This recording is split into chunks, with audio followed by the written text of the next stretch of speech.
Hi friends, good morning. I hope you are well and enjoying my video. अभी हमने last video में देखा हमारे इंटेंजिबल एसेट्स कैसे कंप्लीट होती है, अकाउंट्स में कैसे प्रिपरेशन होता है। अभी हम हमारे ये वीडियो में देखेंगे कि fix asset register UK accounting और कोई भी इंडियन अकाउंटिंग हो या यूएस अकाउंटिंग हो तो कैसे बनता है। तो उसके लिए हम देखेंगे कि फिक्स एसेट्स रजिस्टर यानी फिक्स एसेट्स कैसे प्रिपरेशन होती है। फिक्स एसेट डिफरेंट टाइप्स के होती है। यहाँ मैंने सिर्फ एक एग्जांपल बताया है, उसी एग्जांपल पे से आपको डिफरेंट एसेट्स का एफआर बनाना है।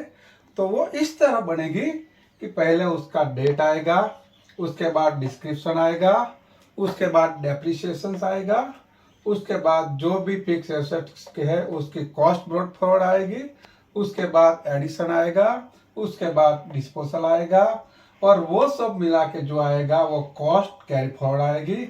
बाद में डेप्रिसिएशन जो लास्ट ईयर का है वो ब्रॉट फॉरवर्ड आएगा, depreciation charge for the year है वो आएगा, डेप्रिसिएशन जो भी डिस्पोजल किया है वो आएगा, डेप्रिसिएशन वो चार्ज फॉर द ईयर और ब्रॉट फॉरवर्ड मिला के जो भी टोटल होता है कैरी फॉरवर्ड वो आएगा। फिर net book value current year की आएगी और net book value last year की आएगी। तो ये मैंने एफआर रजिस्टर का सिर्फ एक एग्जांपल बताया है कि देखो सपोज 1 जनवरी 2022 को प्लांट एंड मशीनरी एडिशन किया है तो उसकी depreciation value 25% reducing balance method अगर है तो सपोज कॉस्ट ब्रॉट फॉरवर्ड 5000 है, एडिशन हमने 1000 का किया है। अगर वो डिस्पोजल 2000 में हुई है तो वो सब मिला के जो कॉस्ट कैरी फॉरवर्ड होती है वो 4000 पाउंड होती है। उसके बाद लास्ट ईयर का डेप्रिसिएशन आता है, वो ब्रॉट फॉरवर्ड जो भी आता है वो आता है। अगर फर्स्ट टाइम अकाउंट्स लिखते हो तो ब्रॉट फॉरवर्ड नहीं आएगा, ओनली एडिशन ही आएगा।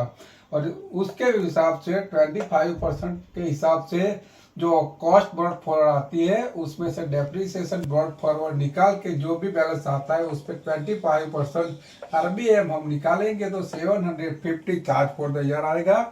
और ये सब मिला के जो टोटल आएगा वो कॉस्ट कैरी फॉरवर्ड आएगा और 4000 माइनस 1750 वो जो भी आएगा वो net book value current year की कैरी फॉरवर्ड आएगी।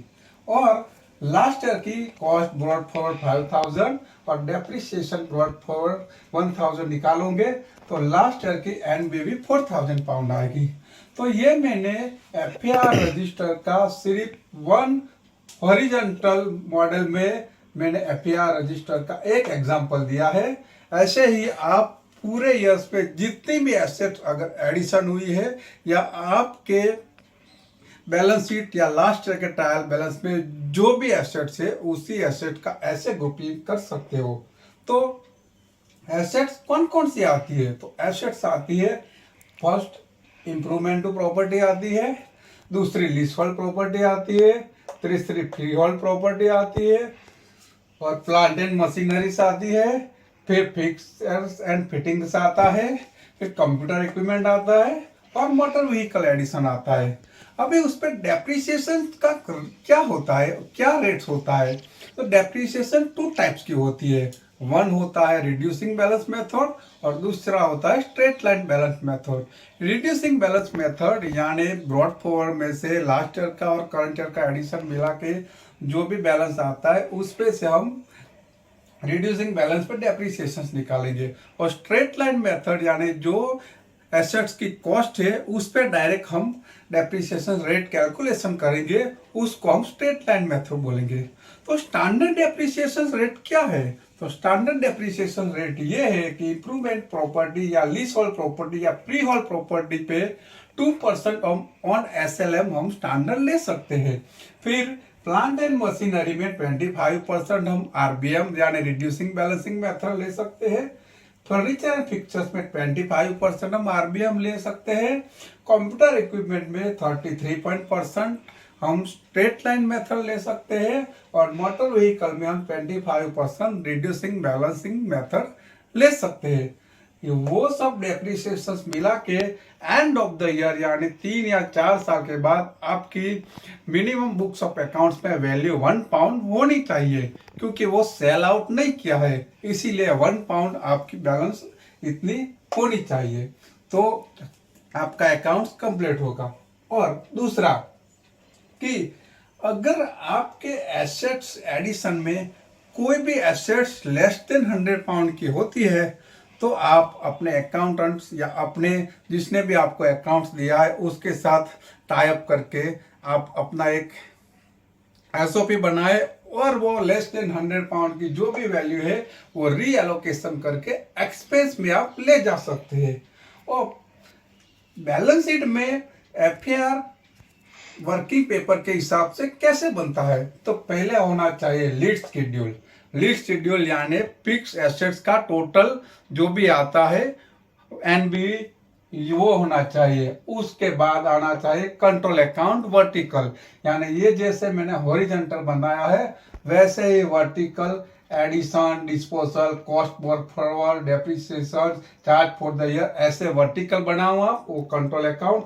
उसके बाद आप बनाओ एफएआर रजिस्टर हॉरिजॉन्टल, यानी ये हॉरिजॉन्टल के हिसाब से जो भी आता है ब्रॉड फॉरवर्ड में एडिशन फॉर द ईयर जो आता है वो addition, charge for the year में आता है, डिस्पोजल में आता है, वो सब आप एफएआर रजिस्टर हॉरिजॉन्टल में बनाइए। उसके बाद आपका बुक कीपिंग जिसमें किया है उसका आपको सपोर्टिंग लेजर एफएआर रजिस्टर के बाद एडिशनल आप कंट्रोल अकाउंट में आप डाल सकते हो सपोर्टिंग, और वहां से आपको लिंक देनी है एडिशन या डिस्पोजल में। और उसके बाद आपके बुक कीपिंग सॉफ्टवेयर में मोर देन 100 पाउंड के जो भी एसेट एडिशन के इनवॉइस है वो सपोर्टिंग के इनवॉइस आप वर्किंग पेपर में चिपकाइए, यानी उसका सपोर्टिंग आपको मिलना चाहिए। तो वो ये सब हुआ है एसेट्स एडिशन। अभी हम क्या करेंगे, एसेट एडिशन तो आ गया, लेकिन कॉर्पोरेशन टैक्स में और डिफर्ड टैक्स में इसकी क्या इफेक्ट पड़ेगी। तो कॉर्पोरेशन टैक्स में और एसेट एडिशन में इसकी इफेक्ट पड़ेगी कि सपोज हम देखेंगे कि हमने एडिशन किया है, जो भी एडिशन किया है 1/4/2021 से मार्च 2023 में 21 से 23 में जो भी एसेट्स एडिशन किया है वो टैक्स में हमको 130% यानी सुपर डिडक्शन अलाउंस हमको गवर्नमेंट देती है। और 2021 अप्रैल 2021 के पहले जो भी एसेट्स एडिशन किया है उसका एनुअल इन्वेस्टमेंट अलाउंस हमको 100% मिलता है। अभी सपोज हमने कार ली है, अगर हमने जनरल पूल यानी पूल कार ली है तो वो हमको 100% एनुअल इन्वेस्टमेंट अलाउंस में हमको मिलेगा। अगर कार हमने ली है वो 50% के जिसे ज़्यादा ली है या सेकंड हैंड कार ली है तो वो हमको 50% स्पेशल अलाउंस में उसका डेप्रिसिएशन के टैक्स पर्सन के हिसाब से हमको उसका बेनिफिट मिलेगा। यानी कॉर्पोरेशन टैक्स में 130% नॉर्मल सुपर डिडक्शन और स्पेशल अलाउंस 50% ऑन कार पे मिलता है। अभी हम जनरल देखेंगे कि हम जनरल कैसे पोस्ट करेंगे। अगर हमने एसेट सेल्स की है तो उसकी जनरल आएगी asset disposal on depreciation debit, assets disposal on cost credit, assets on sales credit and profit and loss on sale of assets debit. Being sale of assets ये उसका डिस्क्रिप्शन आता है और उसके हिसाब से सेल और प्रॉफिट का जो डिफरेंस आता है वो प्रॉफिट एंड लॉस पे जाता है। अगर हमने कोई एसेट्स लीज या एचपी पे ली है और हमारा लीज और एचपी खत्म हो गया है तो वो लीज और एचपी हम एसेट्स में ट्रांसफर करेगी।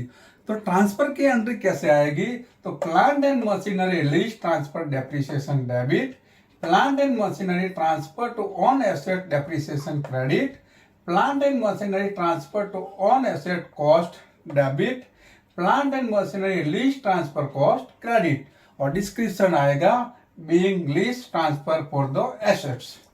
और अभी डेप्रिसिएशन ऐसे क्या जर्नल आएगी, आप मेरी लास्ट वीडियो में देखोगे जनरल यानी 53 कैप्सूल्स फॉर द अकाउंट्स में मेरी जो भी अकाउंट्स की जनरल है उसमें मेरी ये जनरल आपको मिलेगी, लेकिन ये मैं एडिशनल देता हूँ, आपको बताता हूँ। जो भी डेप्रिसिएशन आएगा वो depreciation assets profit and loss account debit आएगा और depreciation charge for the year account credit आएगा।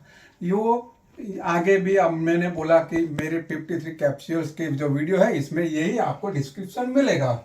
अभी रीएलोकेशन क्या होगा, अगर बुक कीपिंग में कोई भी एसेट्स एडिशन या charge for the year cost या डेप्रिसिएशन में दिया है तो आपको उसको रीएलोकेशन करके कॉस्ट में से एडिशन में और डेप्रिसिएशन वर्क फॉरवर्ड का है वो depreciation charge for the year में रीएलोकेशन करना है, राइट।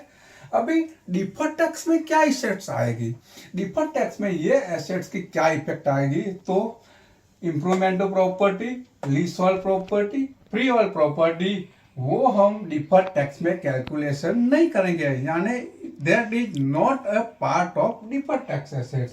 अभी ये जो फ्रीहोल्ड और प्लांट एंड प्रॉपर्टी के हिसाब सिवाय अलावा जो भी है plant and machinery, fixtures, computer, motor vehicle, उसको टैक्स के हिसाब से कॉर्पोरेशन टैक्स में उसकी डब्ल्यूडीवी आएगी, यानी जो भी डब्ल्यूडीवी आएगी जनरल पूल अगर आपने सेल आउट किया है या एडिशन किया है तो उसकी 18% डब्ल्यूडीवी आएगी और स्पेशल पूल की 6% डब्ल्यूडीवी आएगी, राइट।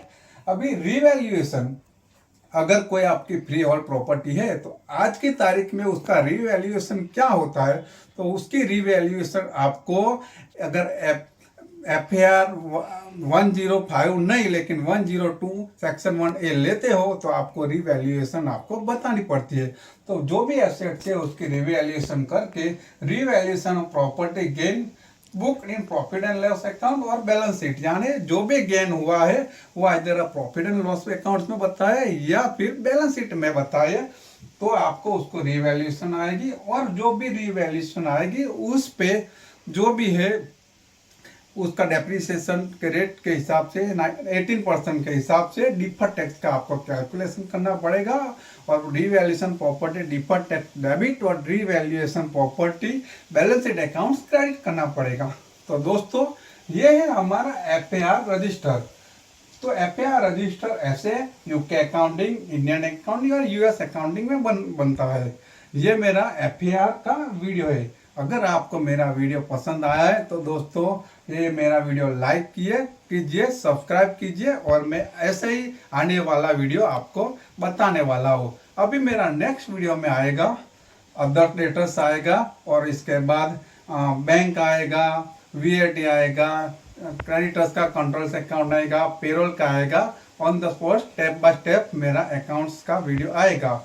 अगर आपको मेरा कांटेक्ट करना है तो मेरा कांटेक्ट नंबर है 9427361966 और बिजनेस स्पॉन्सरशिप के लिए मेरे को कांटेक्ट करना है तो मेरा ईमेल आईडी है ashokrata1973@gmail.com।